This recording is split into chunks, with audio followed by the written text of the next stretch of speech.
My name's Ed Snowden. I'm 29 years old. I work for Booz Allen Hamilton as an infrastructure analyst for NSA in Hawaii.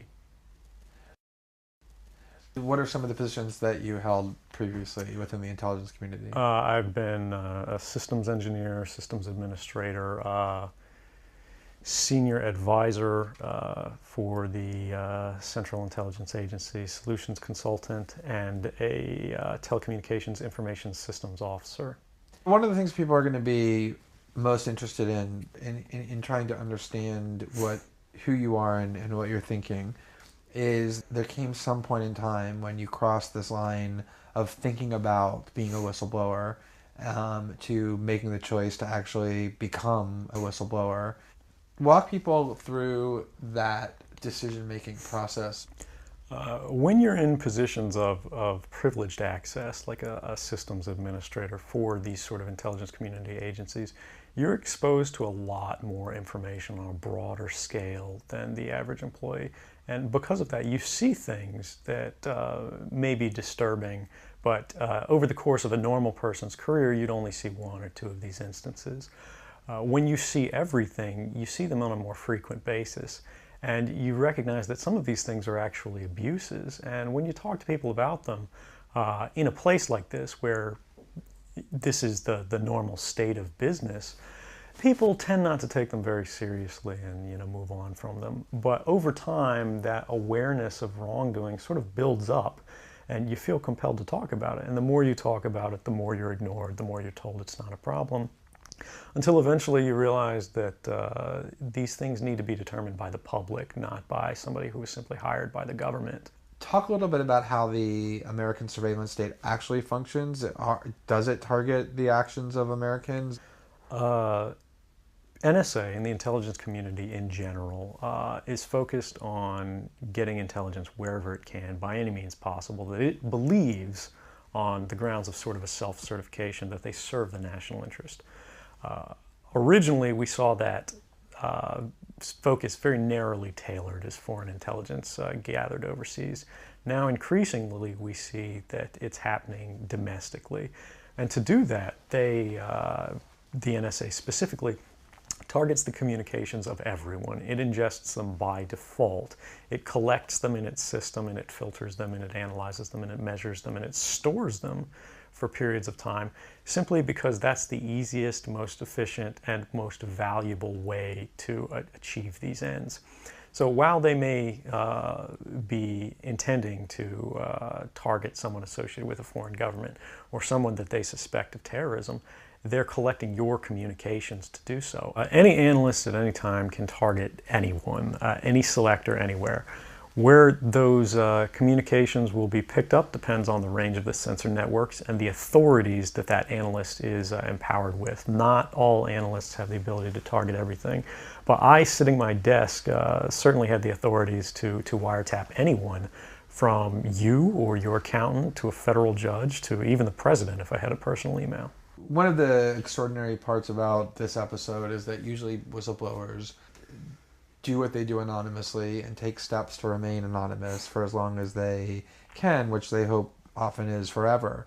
You, on the other hand, have decided to do the opposite, which is to declare yourself openly as the person behind these disclosures. Why did you choose to do that? I think that the public is owed an explanation of the motivations behind the people who make these disclosures that are outside of the democratic model. When you are subverting the power of government, that's a fundamentally dangerous thing to democracy. And if you do that in secret consistently, as the government does when it wants to benefit from a secret action that it took, it'll kind of give its officials a mandate to go, hey, tell the press about this thing and that thing, so the public is on our side.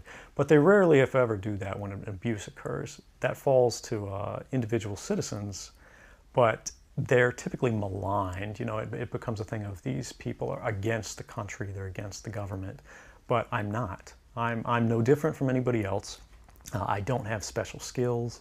I'm just another guy who sits there day to day in the office, watches what's happening, and goes, this is something that's not our place to decide. The public needs to decide whether these programs and policies are right or wrong. And I'm willing to go on the record to defend the authenticity of them and say, I didn't change these. I didn't modify the story. This is the truth. This is what's happening. You should decide whether we need to be doing this. Have you given thought to what it is that the U.S. government's response to your conduct is in terms of what they might say about you, how they might try to depict you, what they might try to do to you? Yeah, I could be, rendered by the CIA. I could have people come after me, or any of their third-party partners. They work closely with a number of other nations. Or they could pay off the triads, or any of their agents or assets. We've got a CIA station just up the road in the consulate here in Hong Kong, and I'm sure they're going to be very busy for the next week. And that's a fear I'll live under for the rest of my life, however long that happens to be. You can't come forward against the world's most powerful intelligence agencies and be completely free from risk, because they're such powerful adversaries that no one can meaningfully oppose them.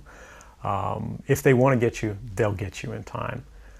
But at the same time, you have to make a determination about what it is that's important to you. And if living unfreely but comfortably is something you're willing to accept, and I think many of us are, it's the human nature.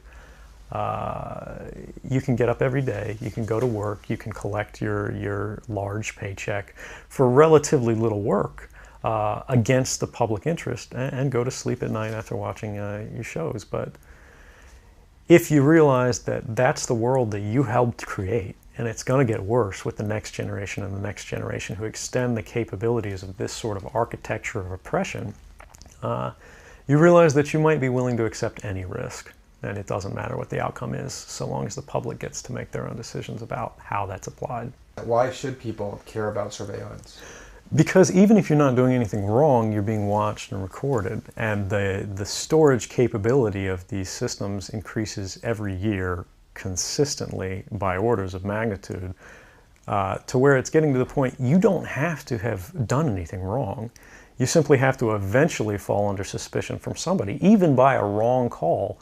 And then they can use the system to go back in time and scrutinize every decision you've ever made, every friend you've ever discussed something with, and attack you on that basis to sort of derive suspicion from an innocent life and paint anyone in the context of a wrongdoer.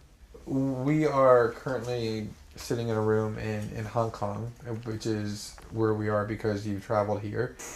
Talk a little bit about why it is that you came here, and specifically there are going to be people who will speculate that what you really intend to do is to defect to the country that many see as the #1 rival of the United States, which is China, and that what you're really doing is essentially seeking to aid an enemy of the United States with which you intend to seek asylum. Can you talk a little bit about that? Sure.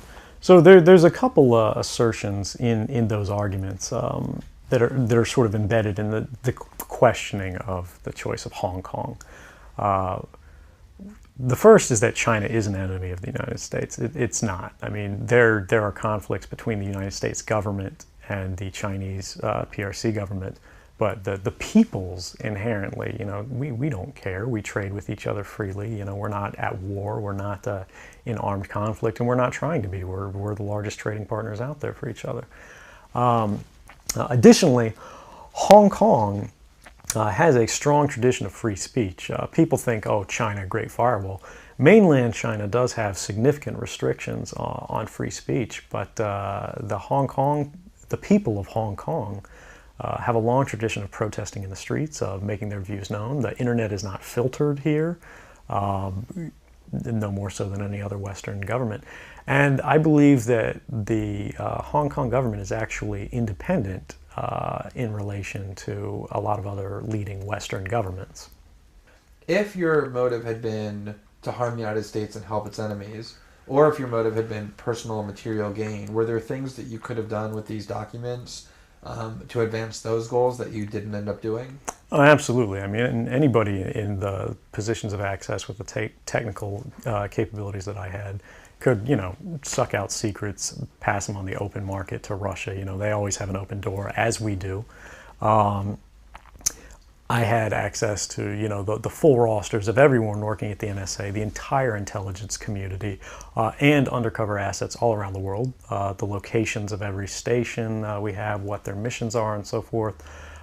If I had just wanted to harm the U.S., that you could shut down the surveillance system in an afternoon.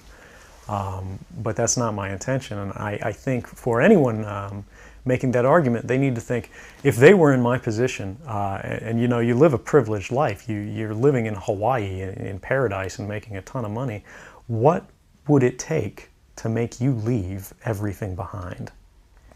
The greatest fear that I have regarding the outcome for America of these disclosures is that nothing will change.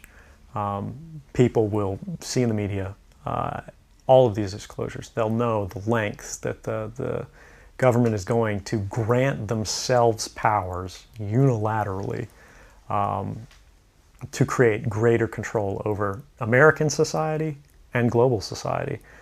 But they won't be willing to take the risks necessarily to stand up and fight to change things, to force their representatives to actually take a stand in their interests.